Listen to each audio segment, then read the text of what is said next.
ನೋಡಿ, ದೇಶದಲ್ಲಿ ದುಬಾರಿಯಾಗುತ್ತಾ petrol diesel ಬೆಲೆ? ಪ್ರಧಾನಿ ಮೋದಿಯವರು ಕೊಟ್ಟಂತಹ ಮೆಸೇಜ್ ಹಿಂದಿರೋದು ಇದೇ ಸೀಕ್ರೆಟಾ? ಜಾಗತಿಕ ಮಟ್ಟದಲ್ಲಿ ಏಕಾಏಕಿಯಾಗಿ ಕಚ್ಚಾ ತೈಲದ ದರ ಜಿಗಿತವಾಗಿರೋದು ಎಲ್ರಿಗೂ ಕೂಡ ಗೊತ್ತಿದೆ. 1 ಬ್ಯಾರೆಲ್ ಕಚ್ಚಾ ತೈಲದ ದರದಲ್ಲಿ $56 ಏರಿಕೆ ಆಗಿರುವಂಥದ್ದು. ಮಧ್ಯಪ್ರಾಚ್ಯ ಯುದ್ಧಕ್ಕೂ ಮುನ್ನ $70ಗೆ 1 ಬ್ಯಾರೆಲ್ ಸಿಗ್ತಾ ಇತ್ತು ಕಚ್ಚಾ ತೈಲ.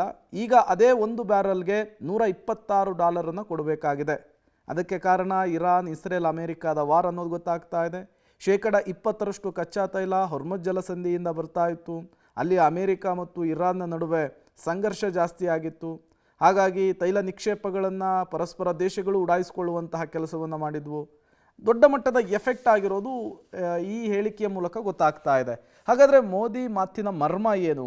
ಭಾರತದ ಮೇಲೆ ಪಶ್ಚಿಮ ಏಷ್ಯಾ ಯುದ್ಧದ ಪರಿಣಾಮ ಕಡಿಮೆ ಮಾಡುವಂಥದ್ದು, ಅಂದರೆ ಸ್ವಾವಲಂಬಿ ಭಾರತ ಅಂತ ಹೇಳ್ತಿದ್ರಲ್ಲ ಪ್ರಧಾನಿ ನರೇಂದ್ರ ಮೋದಿಯವರು, ಅದಕ್ಕೆ ಮತ್ತೊಂದು ಹೆಜ್ಜೆಯನ್ನು ಮುಂದಿಟ್ಟಂತೆ ಕಾಣ್ತಾ ಇದೆ ಈ ಹೇಳಿಕೆಯ ಮೂಲಕ.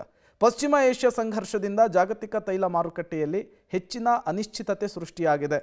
ಕೇವಲ ಭಾರತ ಮಾತ್ರ ಅಂತಲ್ಲ, ಬೇರೆ ಬೇರೆ ದೇಶಗಳ ಮೇಲೂ ಕೂಡ ಅತಿ ದೊಡ್ಡ ಪರಿಣಾಮವನ್ನು ಬೀರಿದೆ. ಭಾರತ ತನ್ನ ಅಗತ್ಯದ ಬಹುಪಾಲು ಕಚ್ಚಾ ತೈಲವನ್ನು ಆಮದು ಮಾಡಿಕೊಳ್ಳುತ್ತದೆ.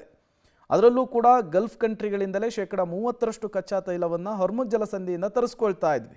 ಮಧ್ಯಪ್ರಾಚ್ಯ ಯುದ್ಧದಿಂದ ತೈಲ ಬೆಲೆ ಏರಿದರೆ ಭಾರತಕ್ಕೆ ದೊಡ್ಡ ಹೊರೆ ಬರುತ್ತೆ ಅನ್ನೋದು ಈಗಾಗಲೇ ಮಧ್ಯಪ್ರಾಚ್ಯ ಯುದ್ಧದಿಂದ ಗೊತ್ತಾಗಿದೆ.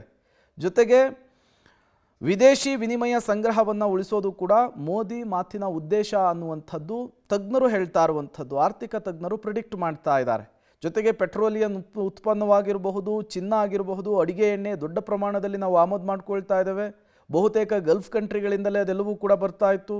ಈಗ ಜನರು ಕಡಿಮೆ ಇಂಧನವನ್ನು ಬಳಸಿದರೆ ತೈಲ ಆಮದು ಕಡಿಮೆ ಆಗುತ್ತೆ. ಅದರ ಜೊತೆಗೆ ಎಲ್ಲರೂ ಕೂಡ EV ವಾಹನಗಳನ್ನು ಬಳಕೆ ಮಾಡಬೇಕು ಅಂತ ಕೂಡ ಕರೆ ಕೊಟ್ಟಿದ್ದಾರೆ ಪ್ರಧಾನಿ ನರೇಂದ್ರ ಮೋದಿ ಅವರು. ಚಿನ್ನ ಖರೀದಿ ಕಡಿಮೆ ಆದರೆ ಡಾಲರ್ ಹೊರ ಹೋಗೋದು ಕೂಡ ಕಡಿಮೆ ಆಗುತ್ತೆ. ಭಾರತದಲ್ಲಿ ಚಿನ್ನ 8ರಿಂದ 10 ಟನ್ನಷ್ಟು ಉತ್ಪಾದನೆ ಆದರೆ ಬೇಡಿಕೆ ಇರುವಂಥದ್ದು 900ರಿಂದ 1000 ಟನ್ನಷ್ಟು.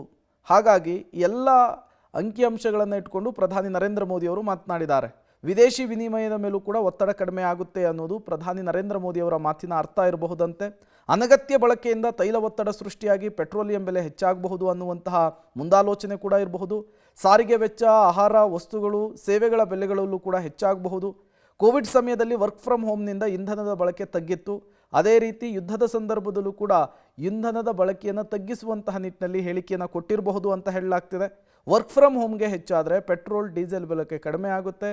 EV ವಾಹನಗಳ ಬಳಕೆಯನ್ನು ಹೆಚ್ಚು ಮಾಡಿ ಅಂಥೇಳಿ ಹೈದರಾಬಾದ್ನಲ್ಲಿ ಪ್ರಧಾನಿ ನರೇಂದ್ರ ಮೋದಿ ಅವರು ಕರೆಯನ್ನು ಕೊಟ್ಟಿದ್ದಾರೆ.